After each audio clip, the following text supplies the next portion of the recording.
Welcome to TikTok classes. एक बार फिर से मैं आशीष पांडे आपका अपनी क्लास में स्वागत करता हूं। और सॉरी बोलूँगा कि ये क्लास थोड़ी देर में आ रही है। 1-2 दिन से क्लास ले नहीं पा रहा हूं, थोड़ा बीच में कुछ तबीयत ख़राब हो गई थी, तो अभी थोड़ा दवा ववा खा के अभी थोड़ा ठीक हैं, फिट हैं। लेकिन फिर भी मैंने कहा क्लास बहुत ज़रूरी है। 24 को पेट का पेपर है, लेना ही लेना है क्लास, तो क्या पता इसी में से क्वेश्चन आ जाए। तो फिर आइए क्लास शुरू करते हैं। कि भारत के संविधान के महत्वपूर्ण अनुच्छेद जो फतेह सीरीज चल रही थी, इसका भाग 3 है, ये पार्ट 3 है।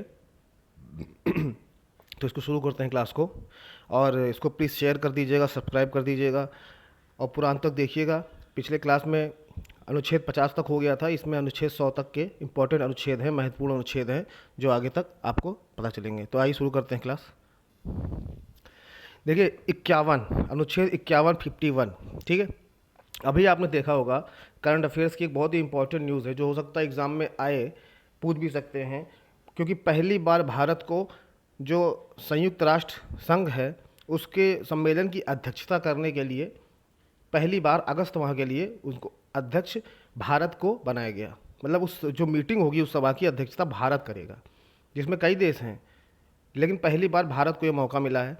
और माननीय प्रधानमंत्री श्री नरेंद्र मोदी जी ने इसकी अध्यक्षता की भी अगस्त के लिए। और बात किया उन्होंने जल समुद्र में जो प्रदूषण है, जो मैरीटाइम प्रदूषण है, उसको उसके उसके ऊपर उन्होंने बात किया, ठीक है। तो जलवायु प्रदूषण के ऊपर उन्होंने इस पर चर्चा की इस मीटिंग में, ठीक है। तो ये किसके तहत हुआ? ये अनुच्छेद 51 के तहत अंतर्राष्ट्रीय शांति और सुरक्षा का विकास, ठीक है। अब अंतर्राष्ट्रीय शांति और सुरक्षा मतलब जो विदेश हैं, अमेरिका है, रूस है, चाइना है, इन सब से कैसे रिश्ता रखना है, कूटनीति, विदेश नीति कैसे चलानी है सरकार को, वो सारी चीज़ें इसमें आती हैं। अभी आप देख रहे हैं अंतर्राष्ट्रीय शांति की बात करें तो इस वक्त पूरे विश्व में सबसे अशांत कोई देश है इस वक्त तो अफ़गानिस्तान है। राष्ट्रपति भी भाग गए, सोना चांदी रुपया पैसा कार में रख के प्लेन से लेके उड़ गए। उसके बाद तालिबानों ने सब कब्जा कर लिया है। इतनी बुरी हालत इस वक्त अफ़गानिस्तान में हो गई है कि समझ लीजिए आप कि कहाँ नहीं जा सकता। लोग वहाँ जान बचाकर भाग रहे हैं, क्योंकि कानून बताए ना, तालिबान का कानून बहुत ख़तरनाक है। अब वो लोग उस पर राज करेंगे, वो लोग अपनी सत्ता चलाएंगे, अपने हिसाब से करेंगे, ठीक है। तो अभी तो खैर वहाँ के उपराष्ट्रपति जो साल्ला हैं, उन्होंने अपना हाथ में कमांड ले लिया है। मतलब मुख्य राष्ट्रपति तो भाग गए, जो उपराष्ट्रपति हैं उन्होंने अपने आप को राष्ट्रपति घोषित करके कर दिया है वहाँ पे। तो ऐसी स्थिति जो वहाँ पे समझ लीजिए शांति नहीं है, तो वहाँ पर उसमें शांति लाने के लिए भी कई देश सहयोग करते हैं। तो वो सारी चीज़ें भारत भी करेगा, वहाँ पे शांति लाने का सहयोग करेगा, तो वो 51 के तहत ही करेगा, ठीक। बात करते हैं दूसरे अनुच्छेद की। जो दूसरा अनुच्छेद है हमारा वो है 51A, मौलिक कर्तव्य। मौलिक कर्तव्य क्या होते हैं? मौलिक कर्तव्य जो हैं वो पहले 10 थे, 10 मौलिक कर्तव्य थे नागरिकों के, 10 मौलिक कर्तव्य थे। उसके बाद क्या हुआ कि 10 मौलिक कर्तव्य हुए, उसके बाद एक संविधान संशोधन किया गया। संविधान संशोधन किया गया जो है 42वां संविधान संशोधन, 42वां संविधान संशोधन किया गया।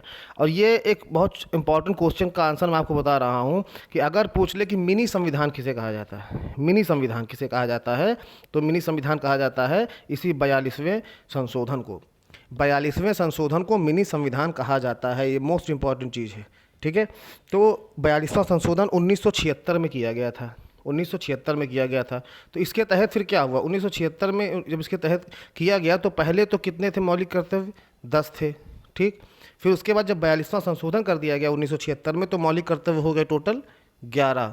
तो अब आप बात करेंगे मौलिक कर्तव्य अब कितने हैं? वर्तमान में 11 हैं। तो जो 11वां मौलिक कर्तव्य था वही जोड़ा गया था 51A में। कि आपने देखा होगा पिछली क्लास में मैंने आपको बताया था 6 से लेकर के 8 साल, 6 से लेकर 14 साल के बच्चों को अनिवार्य शिक्षा, मुख्य शिक्षा दिलाना है, ठीक है। ये सरकार को का काम है, सरकार को ये मूल अधिकार है। बच्चों को ये शिक्षा मिलनी ही चाहिए, ये उनका मूल अधिकार है, ठीक है। और ये सरकार को देना ही देना है। अब यहाँ मौलिक कर्तव्य में यही 6 से 14 वर्ष के बच्चों को अनिवार्य शिक्षा प्रदान करानी है, ये उनके माता पिता का काम है। माता पिता का मौलिक कर्तव्य है कि अपने बच्चों को 6 से 14 वर्ष के बच्चों को शिक्षा दिलाए। ये मूल कर्तव्य, ये मौलिक कर्तव्य में आ गया।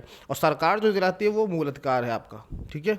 वो सरकार को दिलाना ही है। अगर ऐसा नहीं हो रहा है तो आप उसके खिलाफ कहीं भी जा सकते हैं, ठीक। उसके बाद अनुच्छेद 72 की बात करते हैं। अनुच्छेद 72 राष्ट्रपति की शक्तियाँ, अनुदान, क्षमा। अनुच्छेद 72 है कि राष्ट्रपति के पास जो शक्तियाँ होती हैं, अब जैसे राष्ट्रपति के पास एक मैं आपको बताऊँ, एक वीटो पावर होती है, जेबी वीटो, ठीक है। बहुत साल पहले जब ज्ञानी जैल सिंह राष्ट्रपति हुआ करते थे, तो एक क्या संसद से एक लोकसभा से पास होकर एक कानून आया था, पोस्ट ऑफिस से संबंधित संशोधन था, ठीक है, डाक विभाग से संबंधित संशोधन था।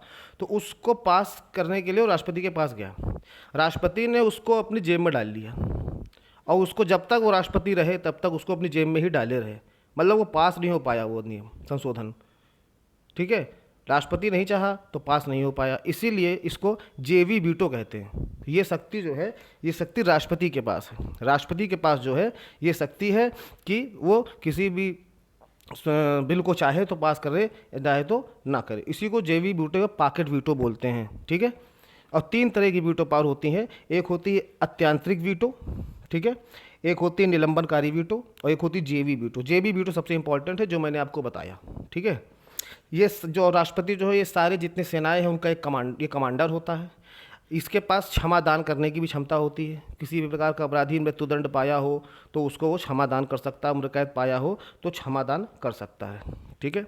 देख, बाहर से जितनी भी भारत सरकार जितनी भी डील बाहर से करती है, बाहर के लोगों से करती है, नाम भले प्रधानमंत्री का होता है लेकिन सिग्नेचर वहाँ पर राष्ट्रपति के ही होते हैं। राष्ट्रपति के सिग्नेचर से ही वो सारी डीलें फाइनल होती हैं, ठीक। तो ये है अनुच्छेद 72 के तहत ये आता है, ठीक है, अनुच्छेद 72 के तहत ये आता है। अब बात करते हैं अटॉर्नी जनरल, बहुत इंपॉर्टेंट है अटॉर्नी जनरल। अटॉर्नी जनरल यानी कि भारत का मुख्य न्यायवादी, महान्यायवादी, ठीक है, 76। अब आप ये बताइए, जो प्रधानमंत्री बन गए या मुख्यमंत्री बन गए, तो ये सारे लोग जो बने हैं तो क्या ये सब कानून का ज्ञान लेकर के आए हैं? कानून का ज्ञान तो इतनी आसानी से है नहीं, कानून संविधान तो बहुत बड़ा है, इतना ज्ञान तो पढ़ते पढ़ते लोगों को नहीं हो पाता। तो इसके लिए अटॉर्नी जनरल ये महान्यायवादी होते हैं, जिनको हर चीज़ पे, जैसे कोई भी कानून पास करना है सरकार को, तो वो पहले यहाँ पूछेगी क्या इसको पास करने पे कौन सी अड़चन आ सकती है। ये राय देंगे, उनको महान्यायवादी सरकार को राय देंगे, बताएंगे कि हाँ ऐसा कानून इस तरीके से पास किया जा सकता है, ये कानून बनाएंगे तो इस संविधान के इस अनुच्छेद के तहत ये कानून बन सकता है, ठीक है, इस कानून से ये फ़ायदे हैं, इस कानून से ये नुकसान है। ये सारी चीज़ें भारत के अटॉर्नी जनरल यानी महान्यायवादी जो हैं वो सरकार को इसके लिए ज्ञान और राय प्रदान करते हैं। कुल मिला के प्रधानमंत्री के संजय हैं, ठीक है, प्रधानमंत्री को ज्ञान देते हैं ये पूरा, ठीक, सरकार को पूरा ज्ञान देते हैं। अब जैसे जो संसद होती है उसमें लोकसभा और राज्यसभा है, ठीक। अब संसद में क्या होता है कि ये संसद की प्रक्रिया में भाग लेते हैं। ये क्वेश्चन पूछा गया है कि क्या अटॉर्नी जनरल संसद में जब कोई बिल पास होता है तो जब उसके लिए वोटिंग होती है, वोटिंग मतदान किया जाता है संसद के सांसदों द्वारा, तो क्या उसमें अटॉर्नी जनरल भाग ले सकते हैं? तो इसका मतलब है, आंसर है इसका नहीं, वोटिंग प्रक्रिया में भाग नहीं ले सकते हैं। हाँ, वोटिंग प्रक्रिया में भाग नहीं ले सकते हैं, लेकिन फिर भी ये है कि वहाँ पे वो बोल सकते हैं, बता सकते हैं, चर्चा में भाग ले सकते हैं, लेकिन वोट में भाग नहीं ले सकते हैं। भारत के अटॉर्नी जनरल महान्यायवादी, ठीक है। यहीं पे एक बात आपको बता दूँ, जैसे कोई बिल है वो पास होने के लिए है, अब संसद के वोटिंग हुई तो वो एकदम बराबर हो गया, पक्ष में भी अगर 100 वोट पड़े, विपक्ष में भी 100 वोट पड़े, तब उसमें जो निर्णायक वोट होगा, निर्णायक मत होगा, वो वहाँ का लोकसभा अध्यक्ष जो है वो वोट डालेगा। तो वो जिसके अगर पक्ष में वोट डालेगा तो पक्ष वाले बिल पास हो जाएगा, विपक्ष में डाल देगा तो बिल पास नहीं होगा। मतलब लोकसभा अध्यक्ष जो है वो वोटिंग में भाग ले सकता है संसद में, लेकिन महान्यायवादी जो है वो वोटिंग में भाग नहीं ले सकता है, ठीक है ना, समझ में आ गया होगा। थोड़ा मैंने फ़ैन बंद कर रखा है इसलिए, क्योंकि आपको आवाज़ क्लियर हो, इसलिए थोड़ी सी गर्मी है। अब बात करते हैं प्रधानमंत्री के कर्तव्यों की। प्रधानमंत्री के कर्तव्य जो है अनुच्छेद 78 में, अनुच्छेद 78 में जो है वो प्रधानमंत्री का कर्तव्य है कि प्रधानमंत्री को कैसे काम करना है, क्या नहीं करना है। अब देखिए, जो राष्ट्रपति है, ठीक, और जो संसद है, मतलब जो मंत्री परिषद है, जो सारे मंत्री हैं, वित्त मंत्री, रक्षा मंत्री, ये मंत्री, फलाने ढिमका मंत्री, ये जितने मंत्रियों हों, और राष्ट्रपति के बीच की कड़ी जो है वो प्रधानमंत्री होता है। इन लोगों के बीच की समझिए एक तरह से कड़ी है, ठीक। और सरकार का प्रमुख होता है, मतलब जो सरकार है इस वक्त केंद्र में, उसका हेड जो होता है वो प्रधानमंत्री ही होता है, ठीक है। और जो राष्ट्रपति का जो पद होता है वो संवैधानिक होता है, ठीक। सरकार का हेड या मुख्य प्रधानमंत्री होता है, और राष्ट्रपति जो का पद जो होता है वो संवैधानिक पद होता है। अब बात करते हैं अनुच्छेद 85 की। अनुच्छेद 85 में क्या होता है? संसद सत्र कब बुलाया जाएगा, प्रवेश कब होगा, संसद कब भंग होगी, कब विघटन होगा, ये है आपका अनुच्छेद 85 में। ठीक है, अब बात करते हैं लोकसभा अध्यक्ष और उपाध्यक्ष की, अनुच्छेद 93 में। तो लोकसभा के अध्यक्ष और उपाध्यक्ष, लोकसभा का अध्यक्ष जो होता है वो संसद का ही सदस्य होता है। ठीक है, और सत्ताधारी पार्टियों जो होती है अधिकतर लोकसभा अध्यक्ष उन्हीं के ही बनते हैं। जैसे इस वक्त अभी हैं ओम बिरला जी हैं, ये मध्य प्रदेश से हैं सांसद। ठीक है, तो ओम बिरला जी लोकसभा के अध्यक्ष हैं। ठीक, तो इनकी अध्यक्ष और उपाध्यक्ष की नियुक्ति होती है 93 अनुच्छेद में, 93। और अनुच्छेद 100 क्या कहता है? मतदान केंद्र। मतदान केंद्र जो पोलिंग बूथ होते हैं हमारे देश में, जब चुनाव होता है निर्वाचन आयोग द्वारा, तो मतदान केंद्र बनाए जाने के लिए जो कानून है वो अनुच्छेद 100 में आता है। अनुच्छेद 100 मतदान केंद्र में, मतदान केंद्र का जो है वो अनुच्छेद 100 होता है। बात करते हैं 108, अनुच्छेद 108 की। अनुच्छेद 108, इसमें भी बहुत इंपॉर्टेंट क्वेश्चन है। अगर आपसे ये पूछे कि अनुच्छेद 108 क्या है, तो ये दोनों संसद सदनों की संयुक्त बैठक जब बुलाई जाती है लोकसभा और राज्यसभा की, तो ये अनुच्छेद 108 में आता है। वैसे ये क्वेश्चन पूछा नहीं गया आज तक कि 108 क्या है। हाँ, इसको मैंने इसलिए इसमें शामिल किया है कि इससे जुड़ा हुआ ये क्वेश्चन बहुत महत्वपूर्ण है। वो पूछा है और पूछा जाने की उम्मीद भी है कि दोनों संसद सदनों की संयुक्त बैठक आहूत कौन करता है, मतलब आह्वान कौन करता है, मतलब उसको बुलाता कौन है। तो अगर इसका आंसर आपको पता होगा तो जाहिर सी बात है इसको बुलाता है राष्ट्रपति। दोनों सदनों की संयुक्त बैठक को बुलाता है राष्ट्रपति। बहुत थोड़ा दर्द कर रहा सर में। तो दोनों संसद सदनों की संयुक्त बैठक को जो है राष्ट्रपति बुलाता है। अब अगर पूछे कि दोनों संसद सदनों की बैठक को अध्यक्षता कौन करता है, तो वो जो है लोकसभा अध्यक्ष करता है।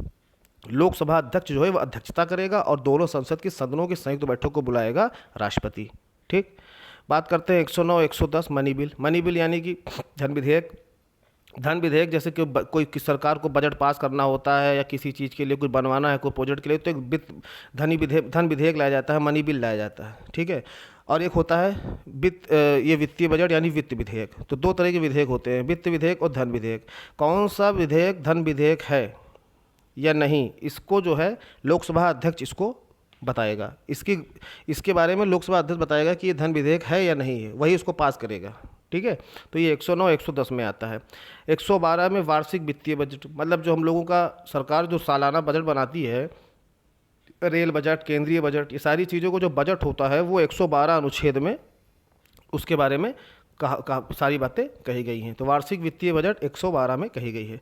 अब आ गया मोस्ट इम्पॉर्टेंट और आखिरी इस टॉपिक का, मोस्ट इम्पॉर्टेंट और आखिरी ये है 123, 1, 2, 3, बहुत इंपॉर्टेंट है। अब आपको एक इसका उदाहरण देता हूँ। जब 3 तलाक बिल सरकार लेके आई लोकसभा में, ठीक है, लोकसभा में सरकार 3 तलाक बिल लेके आई, तो वो लोकसभा से पास हो गया, लेकिन राज्यसभा से पास नहीं हो पाया। और जब राज्यसभा से पास नहीं हो पाया और उस वक्त संसद का सत्र भी खत्म हो गया, तो अब अगले संसद सत्र का इंतजार न करते हुए राष्ट्रपति जी के द्वारा अध्यादेश लागू कर दिया गया कि 3 तलाक बिल को अध्यादेश के रूप में लागू कर दिया गया। तो इससे क्या हो गया कि वो एक कानून के रूप में पारित हो गया उसी दिन, उसी वक्त से जब राष्ट्रपति ने इसको लागू कर दिया। अब 6 हफ्ता, अब जब क्या हुआ, दोबारा जब संसद सत्र चालू दोबारा जब संसद सत्र चालू हुआ तो उसके 6 हफ्ते के भीतर ही वो राज्यसभा से भी पास हो गया 3 तलाक बिल। और फिर क्या हुआ, उसको कानूनी रूप से मान्यता मिल गई और फिर राष्ट्रपति ने तो साइन कर दिया। अब मान लीजिए अगर वही राज्यसभा से पास ना हुआ होता और 6 हफ्ते बीत जाते, तो ये एक तरह से ये जो बिल है ये फेल हो जाता। ठीक है, तो मतलब अध्यादेश लागू, राष्ट्रपति किसी भी बिल पर अपना अध्यादेश कानून लागू कर सकता है, बशर्ते उसको जब भी संसद सत्र शुरू हो उसके 6 हफ्ते के अंदर उस बिल को वहाँ से पास कराना पड़ेगा सरकार को। ठीक है, और कभी भी राष्ट्रपति चाहे तो इस अध्यादेश को वापस भी ले सकता है। ठीक, तो समझ में आ गया होगा कि अनुच्छेद 123 क्या है, कि राष्ट्रपति के पास अध्यादेश जारी करने की पावर होती है। ये है आपका अनुच्छेद 123। ठीक है, तो आशा करता हूँ बहुत ही मतलब तबीयत ख़राब होने के बावजूद भी मैंने क्लास आपकी ली है और इस उम्मीद से ली कि इसमें से अगर 1-2 क्वेश्चन एग्ज़ाम में आ जाता है तो अच्छा रहेगा सभी के लिए। और इसके बाद इसकी जो पार्ट 4 है फतेह की, वो भी फतेह सीरीज़ की इसके बाद वो भी चलेगी और कल ही चलेगी। और हो सकता है 24 को जो पेट का पेपर उसके पहले आपके अनुच्छेद सारे ख़त्म हो जाए। ठीक है, तो क्लास को अगर पसंद आई हो, अच्छा लगा हो, समझ में आ गया हो, तो प्लीज़ लाइक, शेयर, सब्सक्राइब और कमेंट ज़रूर करें। कमेंट आप लोग नहीं करते, प्लीज़ कमेंट करें और शेयर और सब्सक्राइब जरूर करें, ठीक है।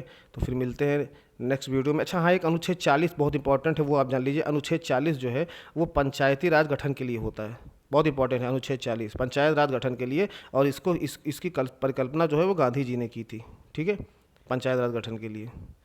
तो ये अनुच्छेद 40 में है। तो ठीक है, फिर मिलते हैं आपको अगली क्लास में। तब तक के लिए बहुत बहुत धन्यवाद, शुक्रिया। जय हिंद, जय भारत।